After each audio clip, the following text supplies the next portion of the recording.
Hola amigos, ¿cómo están? Bienvenidos a este su canal Ingeniería Química Fácil, donde aprenderemos todos los conceptos relacionados con la ingeniería química y la ingeniería de procesos. Y sin más preámbulos, vamos a continuar con esta serie de videos relacionados con la termodinámica del equilibrio y la termodinámica de las soluciones. Pues bien, en el anterior video habíamos visto los conceptos de energía libre de Helmholtz y de energía interna. Para ilustrar los temas que vamos a ver el día de hoy, entonces vamos a comenzar con un sencillo ejemplo. En la imagen tenemos varias latas. Unas latas en color amarillo que se encuentran destapadas y una lata en color rojo que se encuentra tapada. Vamos a suponer que cada una de estas latas es un sistema y vamos a asumir que se encuentran en equilibrio térmico con sus alrededores, que la temperatura del sistema es la misma temperatura de los alrededores. Entonces, ¿qué podemos decir sobre la presión, el volumen y la temperatura de cada una de estas latas? Bueno, si las latas amarillas están abiertas, significa que ya se han despresurizado, y entonces a la presión que se encuentran estas latas amarillas es a la presión atmosférica, y la presión atmosférica en este punto del universo es constante. La temperatura de las latas amarillas va a ser igual también a la temperatura de los alrededores, puesto que supusimos el equilibrio térmico, y es constante en cada momento determinado. Y el volumen, que es la propiedad que nos falta analizar, es constante, pero como las latas están abiertas, es decir, como es un sistema abierto, puede variar. Ahora, tenemos la lata roja. Esta lata roja la podemos asumir como un sistema cerrado. Como es un sistema cerrado, no puede tener variación en su volumen, por lo cual podemos asegurar que para el caso de la lata roja el volumen es constante. La temperatura de la lata roja va a ser igual a la temperatura de los alrededores, puesto que supusimos equilibrio térmico, y es constante en cada momento determinado. Y la presión de la lata roja es diferente a la presión atmosférica, puesto que se encuentra tapada.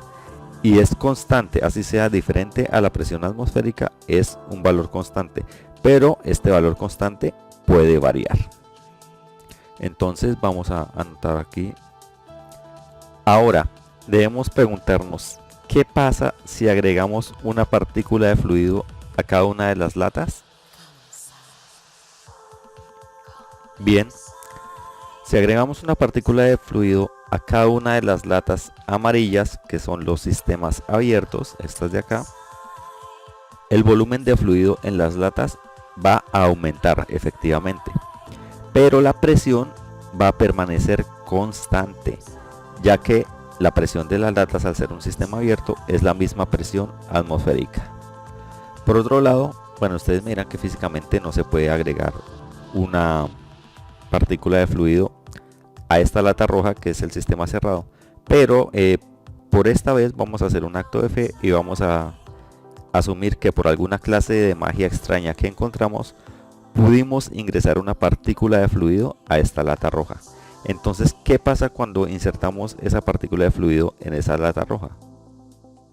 Pues que el volumen del fluido va a permanecer constante, puesto que es un sistema cerrado, pero como agregamos una partícula adicional, pues la presión de dentro de esa lata sí va a aumentar, es decir, la presión del sistema se va a incrementar. Ahora, cabe preguntarnos qué va a suceder con la temperatura.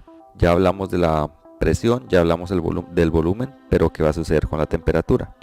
Bien, si consideramos que los fluidos que se encuentran dentro de estas latas, dentro de estos sistemas, son gases, y recordando pues el trabajo realizado por Boyle y sus colaboradores, en un sistema cerrado, es decir, en la lata roja, donde tenemos volumen constante, un aumento en la temperatura que nos va a producir, pues un aumento en la presión.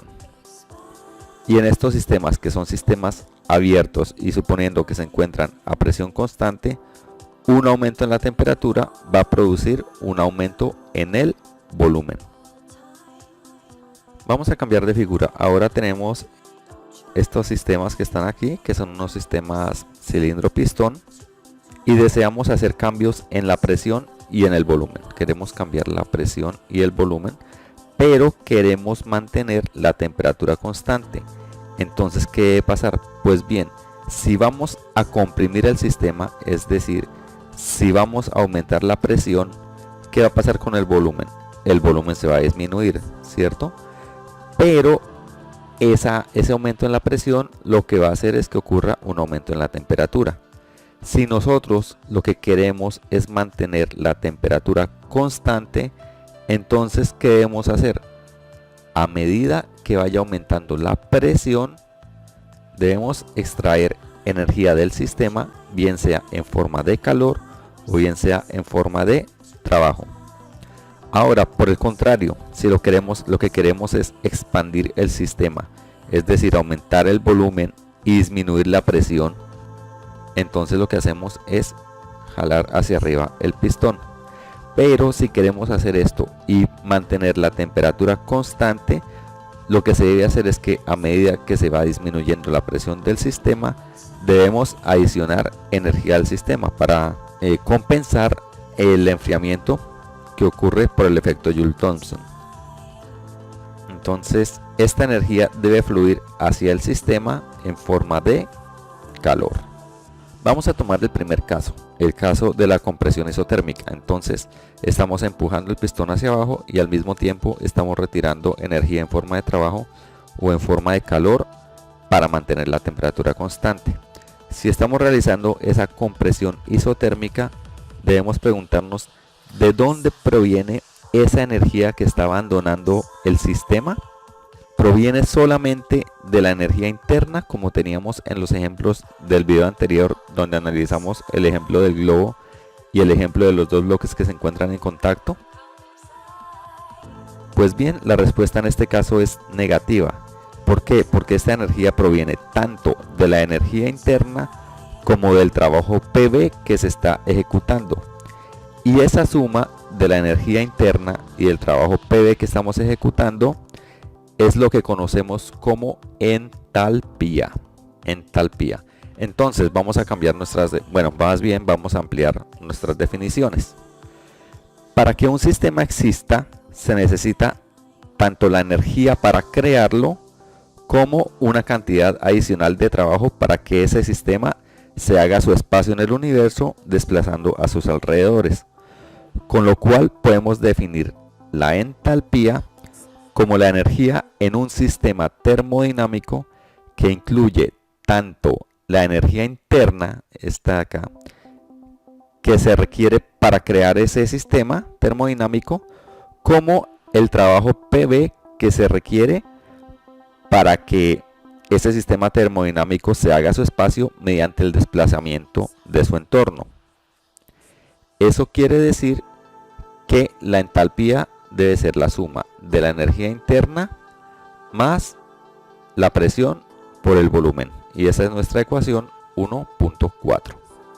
Ahora, si lo que tenemos es un sistema a temperatura constante, pero a diferencia del ejemplo que utilizamos en el video anterior para la energía libre de Helmholtz, este sistema no se encuentra a volumen constante, sino que se encuentra más bien a presión constante.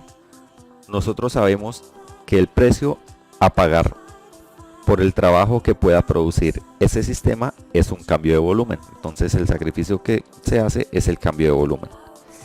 Este trabajo que puede ser realizado por el sistema termodinámico a temperatura constante y a presión constante, que es lo que estamos hablando, una vez que descontamos la energía TS, que es la que contribuye a la creación de dicho sistema, que lo explicamos anteriormente, recibe el nombre de energía libre de Gibbs. Energía libre de Gibbs. En otras palabras, la energía libre de Gibbs es el trabajo que puede ser ejecutado por un sistema termodinámico a temperatura y presión constante. Ya habíamos hablado en el video anterior que cuando hablamos de energía libre es porque está libre para producir trabajo. Y si seguimos esa definición, la energía de Gibbs no va a ser más que U más PV menos T por S, que fue la energía que tomó del universo para contribuir a la creación de dicho sistema. Es decir, la energía libre de Gibbs es H, que es la entalpía, menos T, que es la temperatura, por S, que es la entropía final del sistema. Y esta es nuestra ecuación 1.5. Entonces tenemos estas dos ecuaciones para calcular tanto la energía libre de Gibbs como la energía libre de Helmholtz. Una, pues la energía libre de Gibbs es el trabajo que yo puedo obtener de un sistema termodinámico a temperatura y presión constante, y es igual a la entalpía menos la temperatura por la entropía.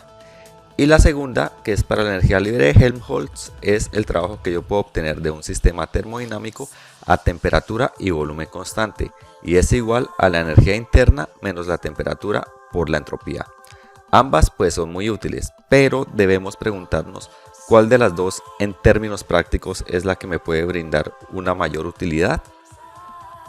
Bueno, la respuesta es muy sencilla. En la mayoría de los casos es la energía libre de Gibbs. ¿Por qué? Porque para la energía libre de Gibbs estamos hablando que es el trabajo que se puede producir a temperatura y presión constante. Y la presión constante nos las da la naturaleza. Siempre que estamos en algún punto del universo, estamos a un valor de presión que es constante. Y entonces no tenemos que gastar ningún recurso externo para obtener lo que se llama la presión constante. Dentro del planeta sería la presión a la cual nos encontremos, la presión atmosférica, y esta presión pues es totalmente gratis. Mientras que para garantizar volumen constante, sí debemos tener, por ejemplo, para el caso de una reacción química, un recipiente cerrado, y entonces eso incurre en gastos de tiempo, en gastos en equipos, en horas hombre, etcétera, etcétera, etcétera. Bien, si te ha gustado este video, no olvides compartirlo, no olvides tampoco suscribirte a nuestro canal. Subimos contenido toda la semana relacionado con diferentes temas de la ingeniería química, y no olvides activar la campanita para enterarte de cada vez que subamos nuevos videos. Hasta la próxima.